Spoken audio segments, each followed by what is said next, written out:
Now, I want to share a story with you, and this is actually an article that I wrote over the weekend called All Wars Are Bankers' Wars. And I went in, I did a lot of research. It's posted to the front page of whatreallyhappened.com. I understand it's already gone viral. It's being reposted around the web. But I wanted to basically tell it to you here on the radio show. And it's a very long story. We're probably going to take the rest of the hour to do it. But it's something that you need to understand, that all of these wars and assassinations that we're told are crazed lone nut assassins or weapons of mass destruction or bringing democracy, all of them track back to the private central bankers as the initiating event. And the more you study this, the more you will realize all the wars are wars for the bankers, for the private central bankers. And I know a lot of people are going to have difficulty comprehending this, just how many of these wars we have fought as a nation were fought for no other purpose than to force private central banks onto nations that did not want them. So we're going to have a few examples so you understand why at this particular time in history the United States government is mired in so many wars against so many foreign nations. And there's plenty of precedents for this. Now, going back to the beginning, the United States fought the American Revolution primarily over King George III's Currency Act, which forced the colonists to abandon their own government-issued currencies and conduct business only using printed banknotes borrowed at interest from the Bank of England. If you go back to the writings of Ben Franklin, direct quote, the refusal of King George III to allow the colonies to operate an honest money system which freed the ordinary man from the clutches of the money manipulators was probably the prime cause of the revolution. That's Ben Franklin. Now, our public schools don't teach that because you're not supposed to know that the bankers were really behind the American Revolution. After the Revolution, the United States adopted a revolutionary, radically different economic system in which the government issued its own value-based currency so that private banks couldn't skim the wealth of the people through interest-bearing banknotes. So the American Revolution was fought primarily to free the American people from King George III's Currency Act, which ordered them to conduct all business using printed banknotes borrowed at interest from the Bank of England. So the Bank of England was just, raking in wealth from the labor of the American people in exchange for ink and paper. And that fueled the anger that led to the American Revolution. Your public schools don't spend a lot of time on that, but that was really what it was all about. So the revolution was over, the United States was born, but the private bankers are nothing if not dedicated to their schemes to acquire other people's wealth, and they knew full well how easy it is to corrupt a nation's leaders. Now, just 1 year after Mayor Amschel Rothschild had uttered his infamous, "Let me issue and control the nation's money, and I care not who makes the laws," private bankers succeeded in setting up a new private central bank called the First Bank of the United States, largely through the efforts of the Rothschilds' chief supporter in the United States, Alexander Hamilton. Now, this First Bank of the United States was founded in 1791, and by the end of its 20-year charter, the First Bank of the United States had almost ruined the nation's economy while enriching the bank's owners.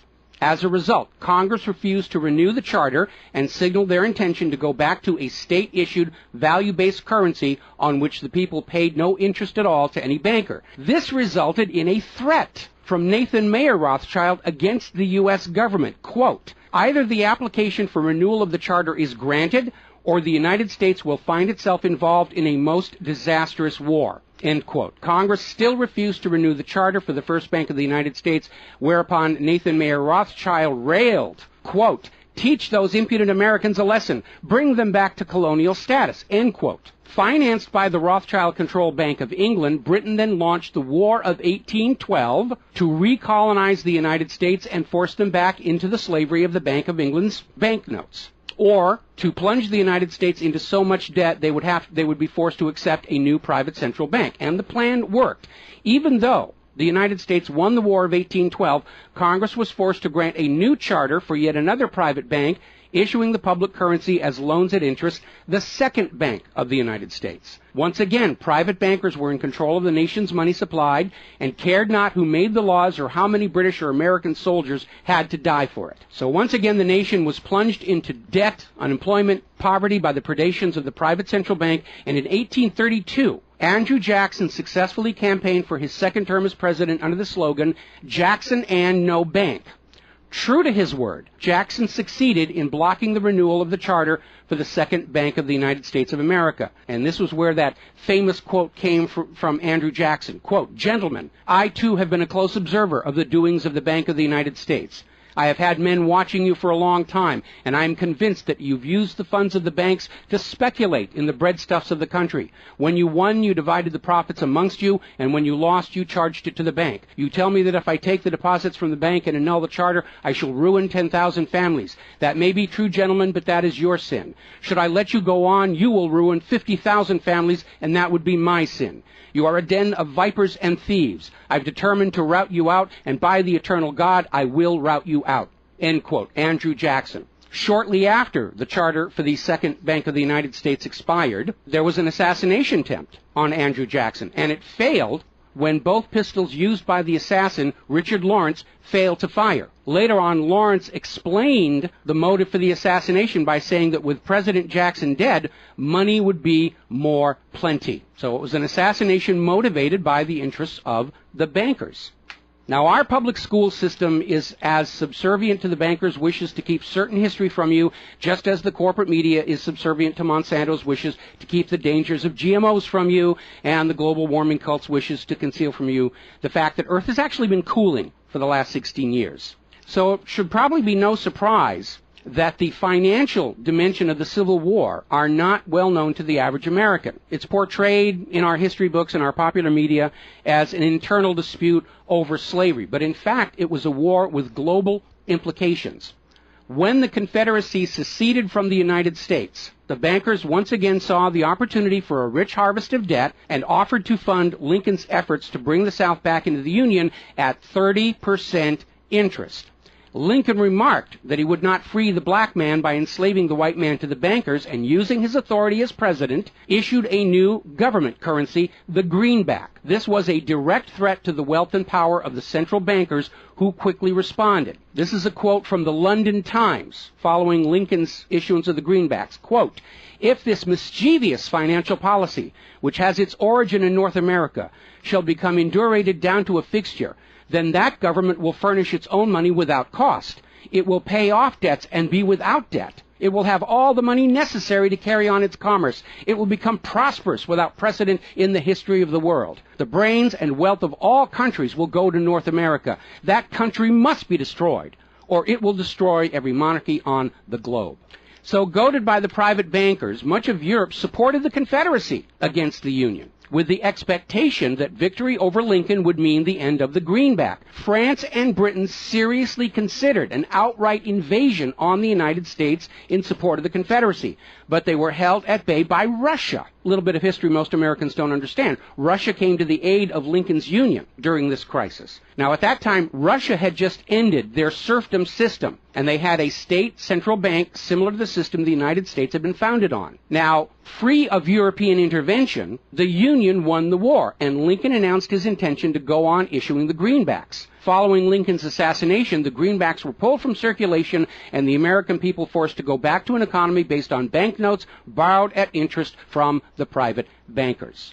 So finally, in 1913, the private central bankers of Europe, in particular the Rothschilds of Great Britain, the Warburgs of Germany, met with their American financial collaborators on Jekyll Island, Georgia, to form a new banking cartel with the express purpose of forming the Third Bank of the United States, with the aim of placing complete control of the United States money supply once again under the control of private bankers. Owing to hostility over the previous banks of the United States, the name of this third bank was changed to the Federal Reserve, in order to grant the new bank a quasi-governmental image. But in fact, it is a privately owned bank. It's no more federal than Federal Express. In fact, last year, the Federal Reserve successfully rebuffed a Freedom of Information lawsuit by Bloomberg News on the grounds that as a private banking corporation, and not actually a part of the U.S. government, the Freedom of Information Act did not apply to the operators of the Federal Reserve. So 1913 proved to be a transformative year for the nation's economy. First, with Congress' passage of the 16th Income Tax Amendment and the false claim it had been ratified. Here's another direct quote. "I think if you were to go back and try and find and review the ratification for the 16th Amendment, which was the internal revenue, the income tax, I think if you went back and examined that carefully, you would find that a sufficient number of states never ratified that amendment," end quote. That's U.S. District Court Judge James C. Fox in Sullivan versus United States, 2003. Later that same year, 1913, and apparently unwilling to risk another questionable amendment, Congress passed the Federal Reserve Act over the Christmas holiday in 1913, while members of Congress opposed to the measure were at home. This was a very underhanded deal, as the Constitution explicitly vests Congress with the authority to issue the public currency, does not authorize its delegation, and thus would have required a new amendment to transfer that authority to a private bank. But pass it, Congress did, and President Woodrow Wilson signed it as he promised the bankers he would in exchange for generous campaign contributions. Now, President Wilson later regretted that decision. You've probably heard this quote before, but you're going to get it again. Quote, "I am a most unhappy man. I have unwittingly ruined my country. A great industrial nation is now controlled by its system of credit. We are no longer a government by free opinion, no longer a government by conviction and the vote of the majority, but a government by the opinion and duress of a small group of dominant men." That was Woodrow Wilson writing in 1919. Now, 1 year after the passage of the Federal Reserve Act, World War I started, and it is important to remember that prior to the creation of the Federal Reserve, there was no such thing as a world war. Now, World War I actually started between Austria, Hungary, and Serbia, but quickly shifted to focus on Germany. Why Germany? They didn't start the war. Why was Germany the villain in World War I? Well, the real reason was their industrial capacity was seen as an economic threat to Great Britain. Great Britain's pound was already in decline at the time because too much economic emphasis was on banking and finance, and not enough was on agricultural development, industrial development, and infrastructure. It's very much like the situation we have in the United States right now. All the financial operatives, they want to play the Wall Street games, and other parts of the economy are being neglected. We've lost a great deal of our manufacturing. We're not the agricultural exporter we used to be because everybody's over there at Wall Street playing in that giant open-air casino. Now, pre-war Germany did have a private central bank, but it was under strict control by the German government to keep inflation at reasonable levels and to make sure that all of the German economy was being properly funded, just like Putin did with their central bank about a month ago.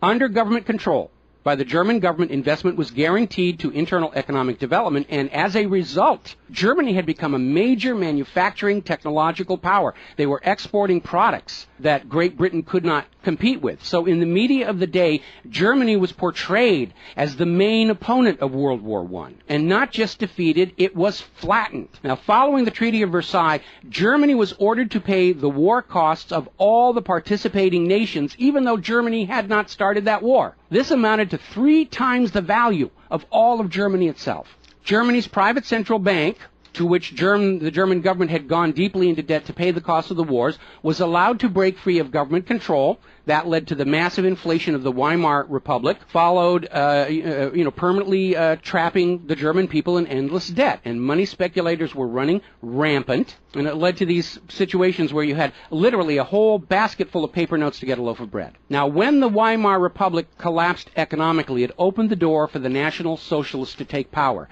Their first financial move was to issue their own state currency, which was not borrowed from private central banks. It was based on a unit of value, not a unit of debt. Freed from having to pay interest on the money in circulation, Germany blossomed and quickly began to rebuild its industry. It was an amazing transformation to see. The media called it the German miracle. Time magazine lionized Hitler for the amazing improvement of life for the German people and the explosion of German industry, and they even named him Time magazine's Man of the Year in 1938. And then once again, Germany's prosperity and freedom from a private central bank loaning the public currency at interest became a threat to other nations and other powers. I have a couple of quotes here from Winston Churchill that tells you what was really going through the minds of Europe in the years leading up to World War II. Quote, "Should Germany merchandise again," which means do business, "should Germany merchandise again in the next 50 years, we have led this war, World War I, in vain." That was Winston Churchill writing in the Times in 1919. Another quote, quote, "We will force this war upon Hitler if he wants it or not," end quote. Winston Churchill in a 1936 radio broadcast.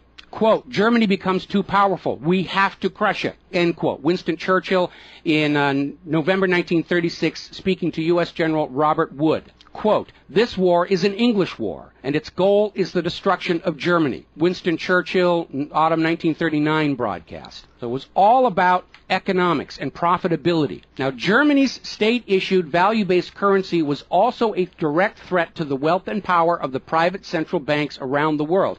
And as early as 1933, they started to organize a global boycott against Germany to strangle this upstart ruler who thought he could run his nation without a private central bank. Now, as had been the case in World War I, Great Britain and other nations threatened by Germany's economic power looked for an excuse to go to war.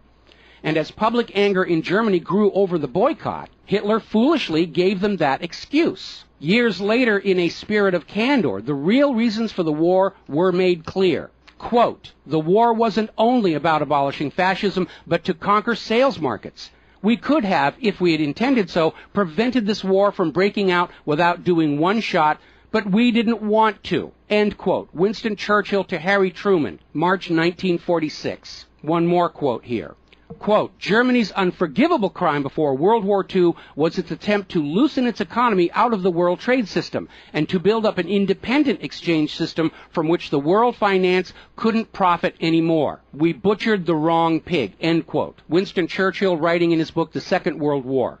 Now, a little side note, we're going to actually step back in time to the years before World War II. A little bit of history a lot of Americans are still completely unaware of. And it involves a gentleman by the name of Marine Corps Major General Smedley Butler. In 1933, Wall Street bankers and financiers had bankrolled the successful rise to power of Hitler and Mussolini. Brown Brothers Harriman in New York, and they're still there. I saw them when I was there for the 9/11 anniversary. They were financing Hitler right up to the day war was declared with Germany. And these Wall Street financiers decided that a fascist dictatorship in the United States, based on the one Mussolini had in Italy, was going to be far better for their business interests than Roosevelt's New Deal, which threatened massive wealth redistribution to recapitalize the working and middle classes of America. So the Wall Street tycoons recruited General Butler to lead the overthrow of the U.S. government and install a Secretary of General Affairs who would be answerable to Wall Street and not the people, would crush social unrest and shut down all the labor unions. General Butler pretended to go along with the scheme, but then exposed the plot to Congress.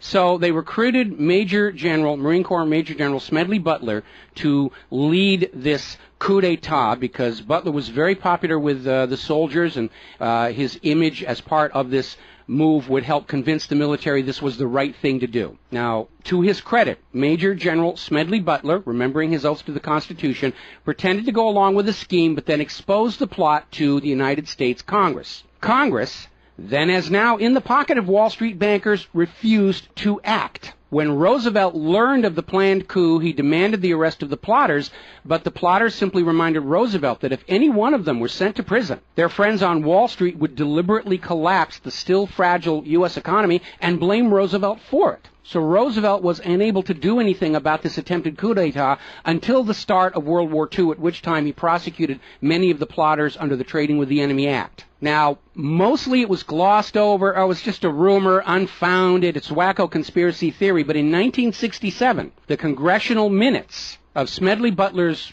revelation to Congress of the coup were finally released to the public. You ever see this movie 7 Days in May, Kirk Douglas and Burt Lancaster, about an attempted military takeover of the United States of America? It was based loosely on this story. But of course, in the movie, the bankers being behind the Burt Lancaster character was completely removed from the script here. Now, Smedley Butler is also famous for writing a work called War is a Racket. And I would like to read you a quote from that. Quote, "I spent 33 years and 4 months in active military service as a member of our country's most agile military force, the Marine Corps. I served in all commissioned ranks from second lieutenant to major general. And during that period, I spent more of my time being a high-class muscle man for big business, for Wall Street, and for the bankers. In short, I was a racketeer, a gangster for capitalism. I suspected I was just part of a racket at the time. Now I'm sure of it. Like all members of the military profession, I never had an original thought until after I left the service. My mental faculties remained in suspended animation while I obeyed the orders of the higher-ups. This is typical with everyone in the military service. Thus, I helped make Mexico and especially Tampico safe for American oil interests in 1914. I helped make Haiti and Cuba a decent place for the National City Bank boys to collect revenues in. I helped in the raping of half a dozen Central American republics for the benefit of Wall Street. The record of racketeering is long. I helped purify Nicaragua for the international banking house of Brown Brothers in 1909 through 1912. I brought light to the Dominican Republic for American sugar interests in 1916. In China in 1927, I helped see to it that the Standard Oil went its way unmolested. During those years, I had, as the boys in the back room would say, a swell racket. I was rewarded with honors, medals, and promotion. Looking back on it, I feel I might have given Al Capone a few hints. The best he could do was operate his racket in 3 city districts. I operated on 3 continents. General Smedley Butler, former U.S. Marine Corps Commandant, and he wrote that in 1935. Now moving forward here. As president, John Fitzgerald Kennedy understood the predatory nature of private central banking.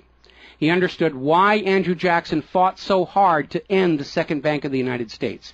So Kennedy wrote and signed Executive Order 11110, which ordered the U.S. Treasury to issue a new public currency called the United States Note. Now, Kennedy's United States notes were not borrowed from the Federal Reserve. They were created by the U.S. government and backed by the silver stockpiles held by the U.S. government. It represented a return to the system of economics the United States had been founded on, and it was perfectly legal for Kennedy to do so under the Constitution.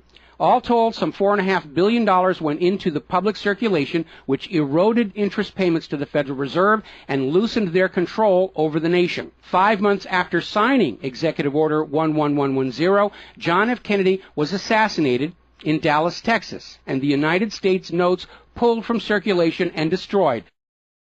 Following Kennedy's assassination, John J. McCloy, president of the Chase Manhattan Bank and president of the World Bank, was named to the Warren Commission. Now, I don't care how good a banker he is, he's not qualified to be investigating a murder, which is what we were told the Warren Commission was all about, to get the truth of the assassination. But we all know that the Warren Commission was there to cover up what was going on, and obviously we can presume safely that John J. McCloy's presence on the Warren Commission was to make sure the American public never got even a hint of the financial dimensions behind the assassination. So, as we enter the 11th year of what I am certain future history will most certainly describe as World War III, we need to examine the financial dimensions behind all these wars. Why are we here? Why are our children being killed and crippled? Is this another war for the profit of the private central bankers? And the answer is yes. Now, toward the end of World War II, when it became obvious that the Allies were going to win and dictate the post-war political environment, the major world economic powers met at Bretton Woods, a luxury resort in New Hampshire, in July of 1944, and they hammered out the Bretton Woods Agreement for international finance. The British pound lost its position as the global trade and reserve currency to the U.S. dollar. There are indications this was part of the price demanded by Roosevelt in exchange for the U.S. entry into the war. Now, absent the economic advantages of being the world's go-to currency, Britain was forced to nationalize their Bank of England in 1946.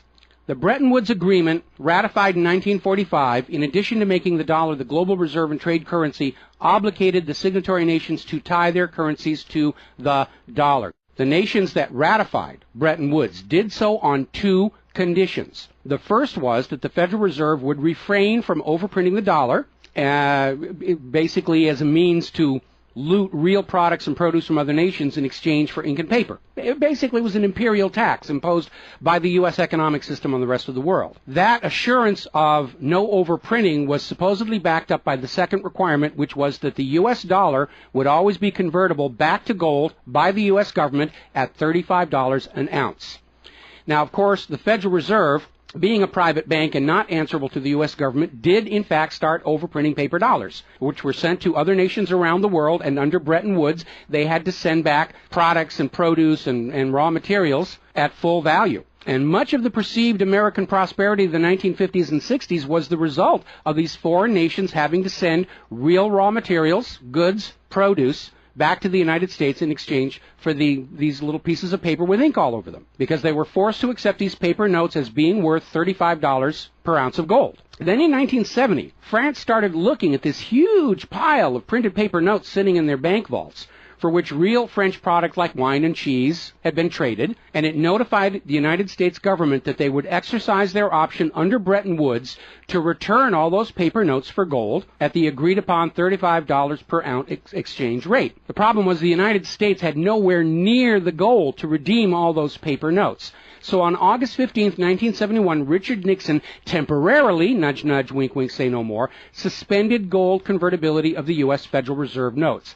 This Nixon shock, as it was termed at the time, effectively ended Bretton Woods, and many global currencies started to delink from the U.S. dollar. And it created another problem, because the United States had been collateralizing their loans, money borrowed from other governments and foreign investors, with the American nation's gold reserves. And with the awareness that there wasn't enough gold to redeem all the Federal Reserve notes, lenders to the U.S. were starting to wonder, did the U.S. government have enough gold to collateralize their outstanding debts? Foreign nations began to get very nervous about the loans to the United States, and they were understandably reluctant to loan any additional money without some form of collateral.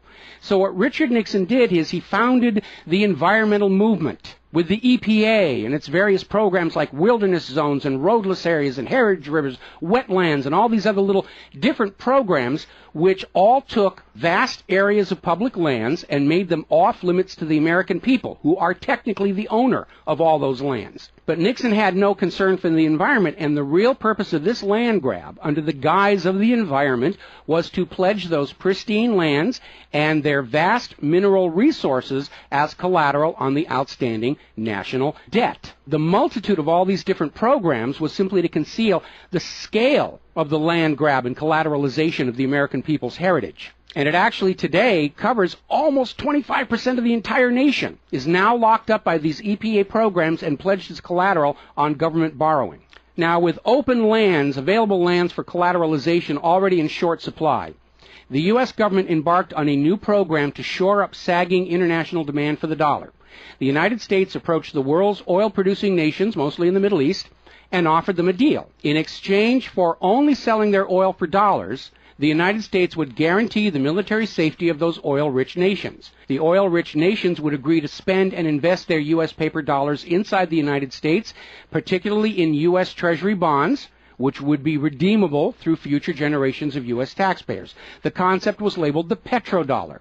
In effect, the United States, no longer able to back the dollar with gold, was now backing it with oil, other people's oil. And that necessity to keep control over those oil nations to prop up the dollar has dominated America's foreign policy in the region ever since. But as America's manufacturing and agriculture has declined, the oil-producing nations faced a dilemma. Like France, they've got piles and piles of these paper notes and treasury bonds piling up in their vaults, and there really wasn't all that much except real estate they wanted to buy from the United States of America. Europe's cars and aircraft were superior and less costly. In more recent times, America's experiment with GMO food crops has led a lot of nations to simply avoid buying U.S. agricultural exports. Israel's constant belligerence against its neighbors has caused the oil-producing nations to wonder if the U.S. could actually keep their end of the petrodollar arrangement. So oil-producing nations started to talk of selling their oil for whatever currency the purchasers wanted to pay. Iraq, already somewhat hostile to the United States following Desert Storm, demanded the right to sell their oil for euros in 2000. In 2002, the United Nations agreed that Iraq had a right to sell their oil for euros under the Oil for Food program. 1 year later, 2003, the United States reinvaded Iraq, lynched Saddam Hussein, and placed Iraq's oil back on the world market, only available for U.S. dollars. Now, the clear U.S. policy shift following 9/11, away from at least attempting to appear to be an impartial broker of peace in the Mideast to one of unquestioned support for Israel's aggressions, only further eroded confidence in the petrodollar deal, and even more oil-producing nations started openly talking of trading their oil for other global currencies. So over in Libya, Muammar Gaddafi had instituted a state central bank and a value-based trade currency, the gold dinar. Gaddafi then announced that Libya's oil was for sale, but only for the gold dinar. Other African nations, seeing the rise of the gold dinar and the euro, even as the U.S. dollar continued its inflation-driven decline, flocked to the new Libyan currency for trade. This move had the potential to seriously undermine the global hegemony of the dollar. French President Nicolas Sarkozy reportedly went so far as to call Libya a threat to the financial security of the world. So the United States invaded Libya under the guise of supporting a popular rebellion. They brutally murdered Gaddafi, apparently because the object lesson of Saddam's lynching had not been enough of a message, imposed a private central bank, and returned Libya's oil output to dollars only. The gold that was supposed to be made into the gold dinars, as of the last report I could find, unaccounted for. Now, according to General Wesley Clark, the master plan for the dollarification of the world's oil nations included 7 targets: Iraq, Syria, Lebanon, Libya, Somalia, Sudan, and Iran. Venezuela, which has started selling their oil to China for the yuan, seems to be a late addition. What is notable about those original 7 nations targeted by the U.S. is that none of them are members of the Bank of International Settlements. This is the private central banker's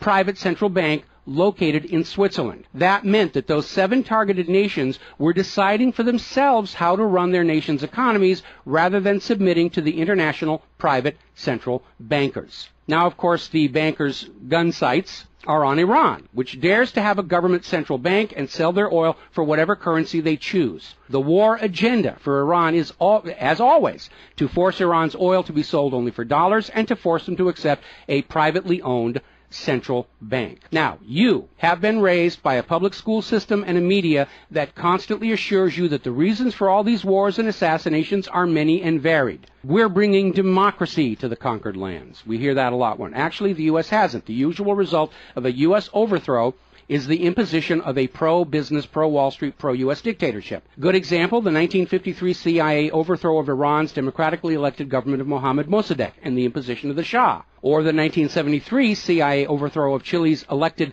government of President Salvador Allende and the imposition of the dictator Augusto Pinochet. Another one of the excuses we'll get is we have to save the people from a cruel oppressor. That's the one they're using in Syria right now. Revenge for 9/11. That was a big one going into Iraq. And then later on, President Bush was caught on video saying, no, Iraq had nothing to do with 9/11. And behind all of them, that tired, worn-out, catch-all excuse for invasion, weapons of mass destruction. Assassinations are always passed off as crazed lone nuts to obscure the real agenda. And the real agenda of the bankers is very simple. It is enslavement of the people by creation of a false sense of obligation. Now, that obligation is false because the private central banking system by design creates more debt than money with which to pay the debt. There is no way out the way it's set up. It's impossible to escape as long as you're playing by their rules. And you need to understand, private central banking is not science. It is a religion. It's a set of arbitrary rules created to benefit the priesthood, meaning the bankers, and it is supported only because people believe this is the way it's supposed to be.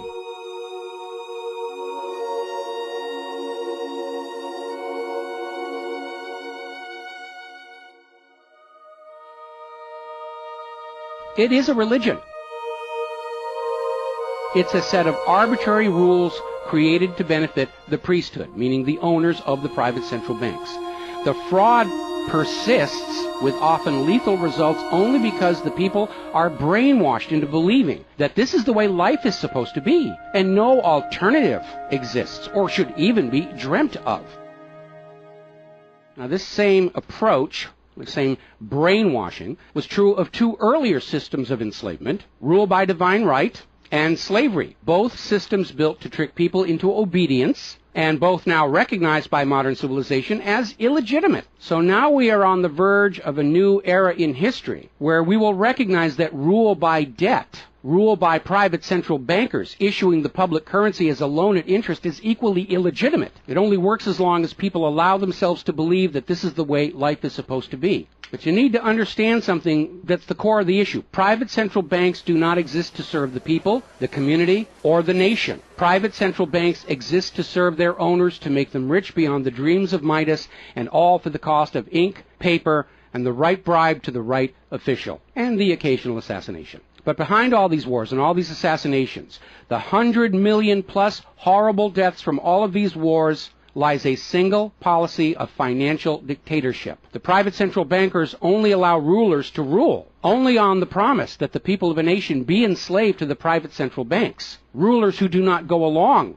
with that will be killed, their nation invaded by those other nations still enslaved to the private central banks. The bankers themselves don't fight these wars. Their children are not in these wars. A nation tries to break free of the private central bankers like Libya. All the other nations under the bankers' control pile on and destroy them. This so-called clash of civilizations you are being told about by the corporate media, it's really a war between banking systems, with the private central bankers forcing themselves onto the rest of the world, no matter how many millions must die for it. The constant hate-mongering against Muslims you see in the corporate media lies in a simple fact. Like the ancient Christians, prior to the Knights Templars, Muslims forbid usury or the lending of money at interest because they saw in ancient times, like Rome, how these banking practices could destroy an entire society. And that is the reason our government media insists that Muslims have to be hated and killed and converted.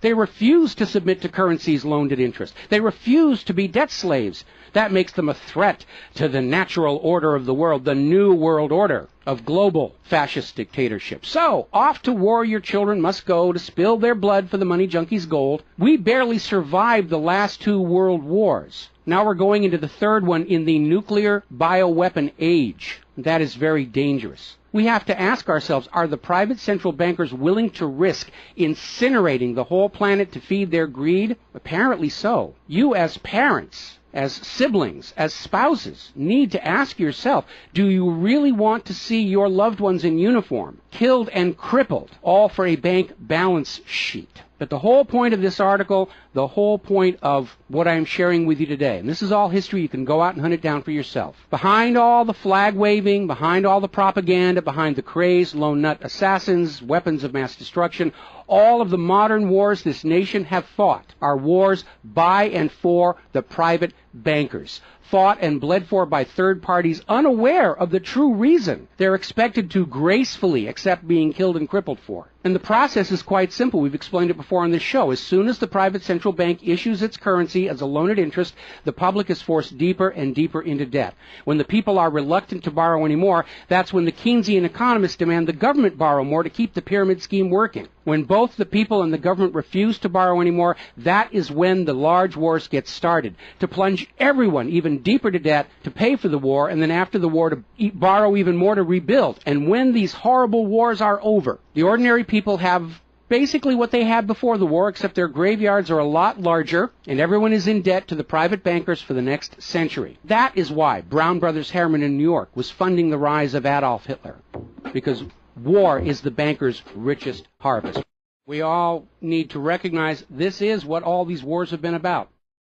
Private central banking, enlarging their domain, imposing their will on nations that do not want it, imposing their system on the rulers of nations who do not want it. Bribery, blackmail, assassination, they will do anything to maintain their stranglehold on the productivity of the world's people. And as long as private central banks are allowed to exist, inevitably, as the night follows the day, there will be poverty, hopelessness, millions of deaths in endless world wars until the earth itself is sacrificed in flames to Mammon. The path to true world peace lies in the abolishment of all private central banking everywhere, and a return to the state-issued, value-based currencies that allow nations and people to become prosperous through their own labor and development and efforts. Now, I mentioned the Knights Templars.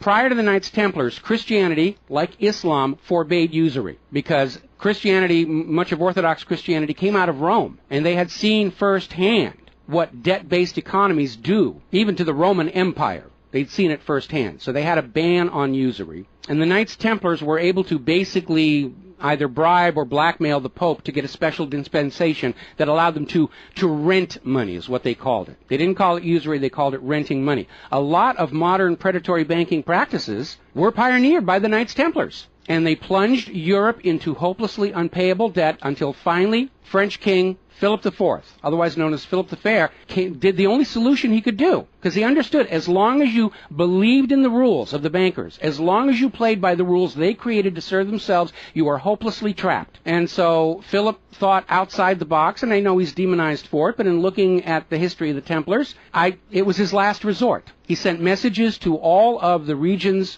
in France, secret orders on the same time, in the same moment, on the same day. All of the Templars were arrested, and their commanderies, which is what they called their banks, were broken into, looking for looted wealth. They didn't find a lot of it. It was a paper empire, just like the Federal Reserve is. It's all based on paper. There's nothing of any real value there. It's all paper notes. And he sent the Templars to prison and execution, except for Scotland and Portugal, where the Pope and King Philip IV really didn't have a lot of control. I think that the governments of the world, looking at the situation, looking how close we are to seeing this current world conflict emerge into a full-blown global thermonuclear war, that maybe they need to start thinking about the wisdom of King Philip the Fair and say it's time to simply grab all these private central bankers all at the same time so they can't simply skedaddle from one nation to another and come back and try the same thing again, as they will inevitably do, because these people are addicts. They're hopelessly addicted to other people's money. It's why we call them money junkies. When we see somebody who's addicted to cocaine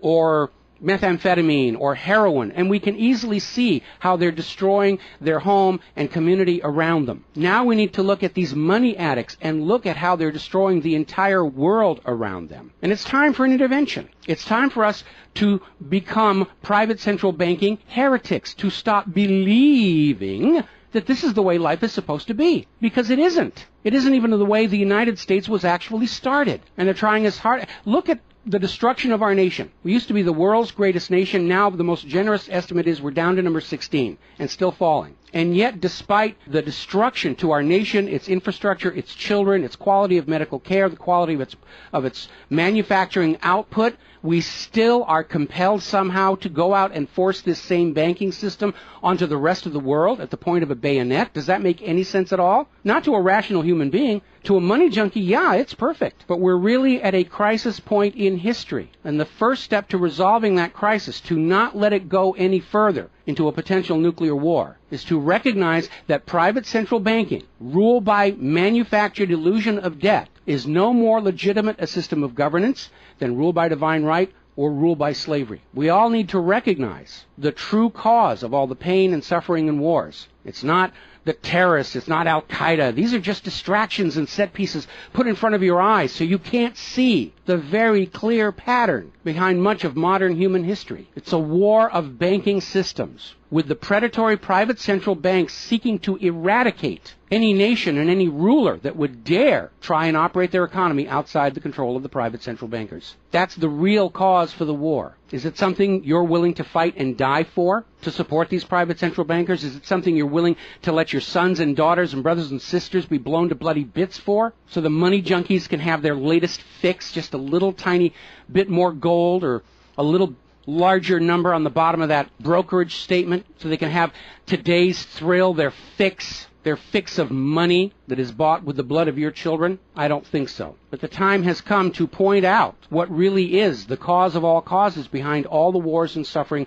that our planet is having to endure and our people are having to endure. The common enemy of all humankind are private central banks issuing the public currency as a loan at interest. And as history will show, they will do anything, up to and including global wars, to keep their lock on yours and your children's future economic well-being and productivity. We're not a free society. Media will tell us that we're free, but we're not free. We are slaves. Our slave chains are made of paper, and that paper is the Federal Reserve note. Too few of our leaders have tried to stand up to this system of enslavement, usually with lethal results. But if all the people of the world at the same time stand up and say no more private central banks, it will come crashing down, just as slavery did, just as rule by divine right did, and then we'll be embarking on a new era in human history, where the emphasis on social development is on the people and not on the money junkies.